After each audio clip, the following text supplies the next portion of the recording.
छोटे दुकानदारों को नुकसान पहुंचाया, मजदूरों को नुकसान पहुंचाया, किसानों को नुकसान पहुंचाया, तो फायदा किसको हुआ? किसी को नहीं हुआ।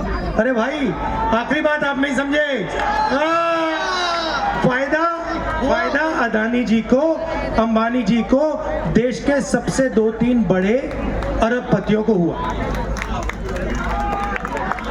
Thank you brother. एक फोटो लो भैया पहले।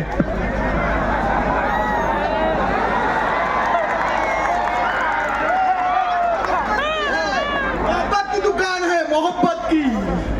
Thank you. तो नोटबंदी से, जीएसटी से छोटे दुकानदारों को फायदा नहीं हुआ, सिर्फ अरबपतियों को फायदा हुआ। अभी कर रहे हैं। अब देखिए, देश में आज 40 साल से सबसे ज्यादा बेरोजगारी है। ये भैया एक मुझे मोबाइल फोन दो जरा। ये मोबाइल फोन कहाँ बना है? नहीं, ये भारत में नहीं बना है, ये चाइना में बना है। इस मोबाइल फोन को कौन सा अरबपति बेचता है? इसको 2-3 बड़े अरबपति बेचते हैं। इस मोबाइल फोन से चाइना के युवाओं को फायदा होता है और हिंदुस्तान के अरबपति को फायदा होता है। हिंदुस्तान के युवा को इस सेलफोन की फैक्ट्री में काम मिलने का मौका नहीं मिलता। अभी वापस देना है इसको, नहीं तो प्रॉब्लम हो जाएगी। तो हो क्या रहा है?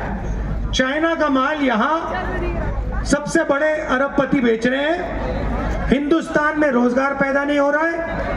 नरेंद्र मोदी जी नोटबंदी और जीएसटी जैसी पॉलिसीज, किसान कानून जैसी पॉलिसीज लेके जो हमारे छोटे बिजनेस वाले हैं, दुकानदार हैं, स्मॉल और मीडियम बिजनेस चलाते हैं, इनको सबको एक के बाद एक खत्म कर रहे हैं। आप कोई भी इंडस्ट्री देख लीजिए, चाहे वो सेलफोन की हो, हथियारों की हो, इंफ्रास्ट्रक्चर की हो, आपको एक बड़ा अरबपति उसमें मोनोपोली लिए बैठा दिखेगा। जो छोटे व्यापारी हैं, आप छोटे व्यापारी हो, तो जो छोटा व्यापारी है उसके लिए बैंक के दरवाजे बंद हैं। नीरव मोदी, ललित मोदी, अदानी, ये कितने भी पैसे का बैंक लोन ले सकते हैं, और फिर भैया अगर ले लिया और वापस नहीं देना तो वो भी ठीक है, वो भी माफ है। मगर अगर किसान कहे भैया मेरा माफ कर दो, तो उसको मार के भगाएंगे। तो ये हुआ आर्थिक अन्याय, बेरोजगारी, महंगाई, जीएसटी, नोटबंदी।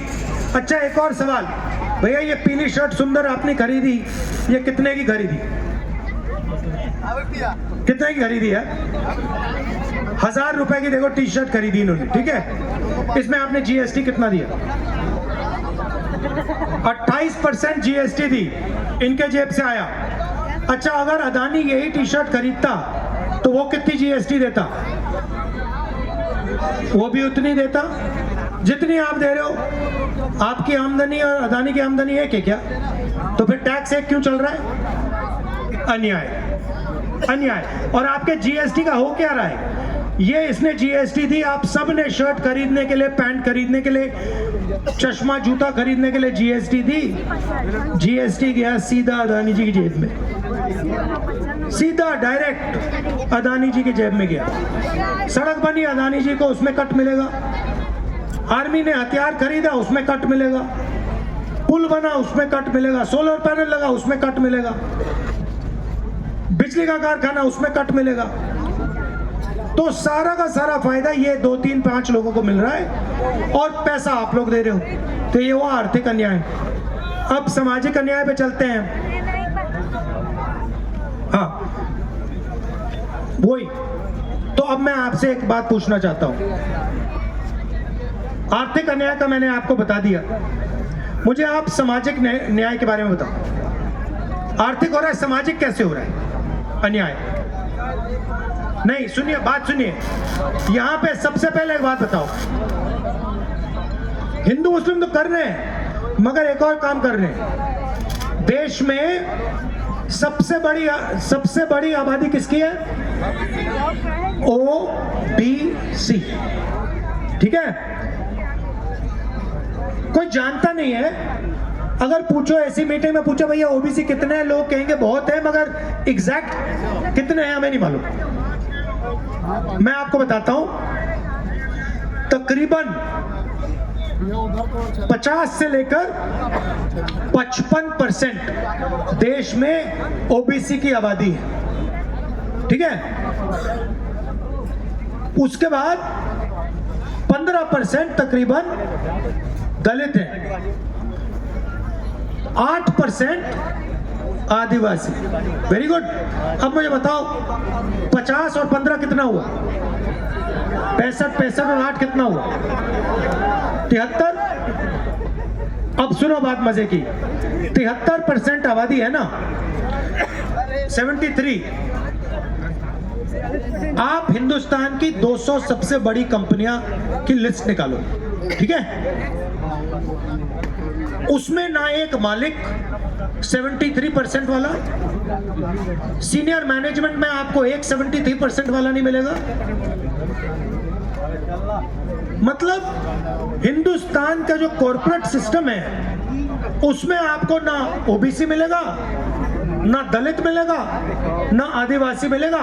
73% में उसको कोई है ही नहीं उसमें। चलिए वहां से थोड़ा दूसरी ओर चलते हैं, ब्यूरोक्रेसी में जाइए। देश को 90 आईएएस ऑफिसर चलाते हैं। आप ये मत सोचिए कि एमएलए एमपी देश को चलाते हैं। हिंदुस्तान की सरकार को 90 अफसर चलाते हैं, आईएएस ऑफिसर। क्या होता है, आप लोग जीएसटी देते हो, पैसा आप देते हो, पैसा जाता है हिंदुस्तान की सरकार को। ये 90 अफसर डिसाइड करते हैं भैया कितना रुपया कहां जाएगा, डिफेंस में कितना जाएगा, ये स्वास्थ्य में कितना जाएगा, शिक्षा में कितना जाएगा, सड़क में कितना जाएगा, दलितों के लिए कितना जाएगा, पिछड़ों के लिए कितना जाएगा, आदिवासियों के लिए कितना जाएगा। ये 90 लोग डिसाइड करते हैं। अब मुझे बता दो भैया, 90 में से आपने बोला 50% आबादी ओबीसी, मुझे बता दो 90 में से ओबीसी कितने? 3, वो भी 2 हैं। और सुनिए, नहीं सुनिए 3, मगर वो मजेदार बात नहीं है। मजेदार बात यह है कि अगर हिंदुस्तान की सरकार 100 रुपए खर्च करती है, मगर मान लो आपका जीएसटी का 100 रुपए खर्च होता है, तो उसमें से पिछड़े वर्ग के अफसर कितना % का निर्णय लेते हैं? कितने रुपए का निर्णय लेते हैं बताओ? कुछ नहीं, 14%। अगर 100 रुपए हिंदुस्तान की सरकार खर्च करती है, तो जिन लोगों की 50% आबादी है वो सिर्फ 5 रुपया का निर्णय लेते हैं। ठीक है, अब चलते हैं दलितों पे। दलितों की आबादी 15%।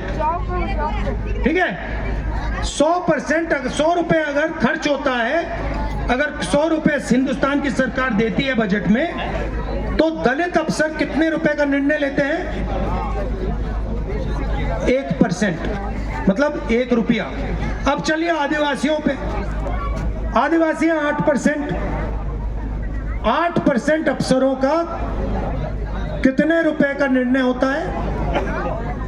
10 पैसे भाई और बहनों। मतलब सबको मिलाकर 100 रुपए में से 6 रुपए 10 पैसे का निर्णय 73% लोगों के अफसर ले रहे हैं। ठीक है, अब मैंने आपको बता दिया कॉर्पोरेट इंडिया का, बता दिया। अब मैंने आपको ब्यूरोक्रेसी का बता दिया। अब चलिए प्राइवेट अस्पतालों को देखते हैं, जो आजकल सरकारी अस्पतालों को बंद किया जा रहा है और सारे के सारे प्राइवेट किए जा रहे हैं। मुझे बताओ, हिंदुस्तान के प्राइवेट अस्पतालों के मालिकों में 73% के कितने लोग? एक भी नहीं। अच्छा चलो, उनके मैनेजमेंट में ओबीसी, दलित, आदिवासी के कितने लोग? एक भी नहीं। चलो ठीक है, छोड़ो, प्राइवेट अस्पताल छोड़ो, प्राइवेट यूनिवर्सिटी कॉलेज की बात करते हैं। पूरे देश में पूरे के पूरे कॉलेजेस यूनिवर्सिटी प्राइवेटाइज होने, मुझे बता दो प्राइवेट यूनिवर्सिटी प्राइवेट कॉलेजेस के मालिक 73% में से कितने? Zero, zero. अच्छा ठीक है, उनके मैनेजमेंट में दलित, आदिवासी, पिछड़े कितने? जीरो। तो भैया, ना शिक्षा में आपके लोग, ना स्वास्थ्य में आपके लोग, ना जुडिशरी में आपके लोग, ना बिजनेस में आपके लोग, ना आईएएस में आपके लोग। तो आपके लोग हैं कहां? मैं बताता हूं। नहीं हैं, नहीं मैं बताता हूं, आप समझिए। आजकल एक नई चीज चली है, कॉन्ट्रैक्टर होता है ना, वो ठेकेदार, वो कॉन्ट्रैक्ट लेबर में लोगों को नौकरी देता है। मतलब उसको 2 मिनट में अगर उसने थोड़ा सा काम ठीक नहीं किया या बीमार हो गया, तुरंत 1 सेकंड में निकाल देंगे। अब आप एक काम करो, जो कॉन्ट्रैक्ट लेबर में मजदूरी करने हैं उनकी लिस्ट निकालो और उसमें देखो पिछड़े, दलित, आदिवासी कितने? मालूम है कितने? 100% भाइयों बहनों। आप लोगों का काम, पिछड़ों का, दलितों का, आदिवासियों का काम 100% कॉन्ट्रैक्ट लेबर में है। मगर देश को चलाने में, देश के स्वास्थ्य के सिस्टम में, देश की शिक्षा के सिस्टम में, कोर्ट्स में, सरकारी व्यवस्था में आपका कोई नहीं भाइयों बहनों। मतलब जो पहले हुआ करता था, आजादी से पहले, कि जो हमारे पिछड़े लोग थे, दलित थे, आदिवासी थे, वो सिर्फ मजदूरी का काम करते थे, उधर ही नरेंद्र मोदी ले जा रहा है देश को। और भैया, जो मैंने आपसे आज बोला, ये आपने कभी मीडिया में देखा है? अच्छा तो मुझे बताओ, मैंने चेक किया है, हिंदुस्तान की सबसे बड़ी मीडिया कंपनी में, टीवी और अखबार की कंपनी में कितने आदिवासी, कितने दलित, कितने पिछड़े लोग? जीरो। एक नहीं है, एक नहीं है। ये मेरा प्रेस कॉन्फ्रेंस करते हैं, एक आपको ना पिछड़ा मिलेगा, ना दलित मिलेगा, ना आदिवासी मिलेगा। इसलिए आपकी बात टीवी पे, अखबारों में, मीडिया में नहीं आती। इसीलिए हमने भारत जोड़ो न्याय यात्रा की है। अच्छा, इसमें एक और बात है, इसमें एक और बात है, सुनिए, एक और बात सुनिए। आपको मैंने भैया ठहर जाओ भाई, आपको मैंने पिछड़ों की बात की, मैंने दलितों की बात की, मैंने आदिवासियों की बात की। मुझे बताओ, अंबानी अदानी की कंपनी में गरीब जनरल कास्ट के कितने लोग काम करते हैं? एक भी नहीं है। मुझे बताओ, हिंदुस्तान की सबसे बड़े अस्पतालों को कितने गरीब लोग चलाते, गरीब जनरल कास्ट के लोग कितने चलाते हैं? जीरो। मतलब हिंदुस्तान में 1% का राज चल रहा है और 99% लोगों को यहाँ कुछ नहीं मिल रहा। अब जब मैंने ये जाति जनगणना की बात की कि भैया देश को पता लगाना है कि इसमें कितने पिछड़े, कितने दलित, कितने आदिवासी, कितने गरीब जनरल कास्ट के लोग और किसका कितना धन है, जाति जनगणना मतलब पिछड़े लोगों की आबादी पता लगाई जाएगी और फिर पता लगाया जाएगा कि हिंदुस्तान के धन में इनके पास कितना है।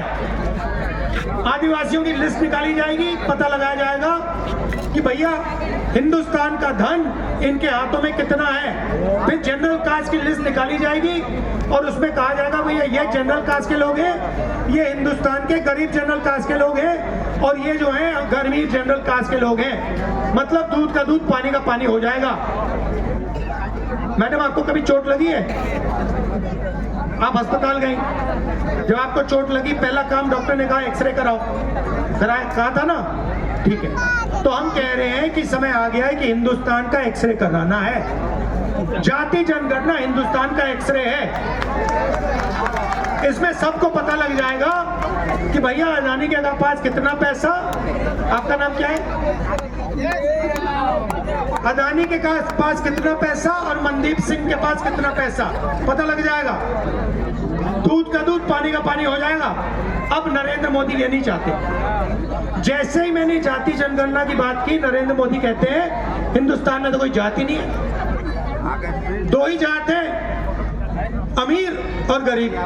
अच्छा भैया, अगर दो ही जात है तो आप ओबीसी कैसे बन गए? आप पहले हर भाषण में कहते थे मैं ओबीसी हूं, तो मैंने पता लगाया, मैंने कहा नरेंद्र मोदी जी ओबीसी हैं। तो ये जो पिछड़ों की मदद का काम है, दलितों की मदद का काम है, आदिवासियों की मदद का काम है, तो ये करवा क्यों नहीं रहा है? मैंने सोचा, मैं आपको बताता हूं क्यों नहीं करवा रहा है। क्योंकि नरेंद्र मोदी जी जब पैदा हुए थे तो उनकी जो जात थी वो ओबीसी थी नहीं, वो ओबीसी पैदा ही नहीं हुए। वो ओबीसी कब बने? जब गुजरात में बीजेपी सरकार ने उनकी जाति को ओबीसी वर्ग में शामिल किया। मोदी जी की जाति क्या है? घांची, मोट घांची, गुजरात में। ये ओबीसी जात नहीं थी। इसको 2000 में बीजेपी की सरकार ने ओबीसी बनाया। इसका मतलब हिंदुस्तान के प्रधानमंत्री जाति जनगणना इसलिए नहीं कर रहे हैं क्योंकि वो ओबीसी है ही नहीं, वो है ही नहीं। वो एक्चुअली कहते हैं ओबीसी, उनको बैठाया गया है भाई और बहनों, उनको बैठाया गया है। वो ओबीसी नहीं है और वो ओबीसी का, पिछड़ों का, गरीबों का काम कभी नहीं कर सकते। ये सच्चाई है। और मैं आपको कह रहा हूं, मैंने मन बना लिया है, हिंदुस्तान में सामाजिक न्याय का सबसे बड़ा अगला कदम जाति जनगणना, और मैं इसको करके दिखाऊंगा। मैं छोड़ने वाला नहीं हूं। आप देख लेना, चाहे कुछ भी हो जाए, कुछ भी हो जाए। देखो, मैंने कहा था, मैं आपको कह रहा हूं, कुछ भी हो जाए, हिंदुस्तान में सामाजिक न्याय का सबसे क्रांतिकारी कदम, जैसे यहां पे पहले आजादी मिली, क्रांतिकारी कदम, उसके बाद हरी क्रांति हुई, क्रांतिकारी कदम, उसके बाद सफेद क्रांति हुई, क्रांतिकारी कदम, उसके बाद बैंक नेशनलाइजेशन, प्रिवी पर्स हटाए गए, क्रांतिकारी कदम, उसके बाद लिबरलाइजेशन, क्रांतिकारी कदम। वैसे ही जाति जनगणना क्रांतिकारी कदम है। इसके बाद हिंदुस्तान की राजनीति हमेशा के लिए बदल जाएगी, क्योंकि पिछड़ों को पता लग जाएगा कि हमारी हिस्सेदारी कितनी है, दलितों को पता लग जाएगा हमारी हिस्सेदारी कितनी है, आदिवासियों को पता लग जाएगा हमारी हिस्सेदारी कितनी है, और गरीब जनरल कास्ट के लोगों को पता लग जाएगा हमारी हिस्सेदारी कितनी है। और ये जो अन्याय हो रहा है, उस दिन के बाद पूरे देश को पता लग जाएगा, भैया यहाँ पे 2% को सारा का सारा धन मिल रहा है, मैं यहाँ पे अपना खून पसीना दे रहा हूँ, मैं छोटी दुकान चला रहा हूँ, मैं मजदूरी कर रहा हूँ, मैं खेती कर रहा हूँ, मुझे यहाँ कुछ नहीं मिल रहा। ये साबित हो जाएगा बस। और उसके बाद देश की सच्चाई सबके सामने, बिल्कुल सामने क्लियर हो जाएगी। अब मोदी जी इसको रोकने की कोशिश कर रहे हैं। बीजेपी के लोग, आरएसएस के लोग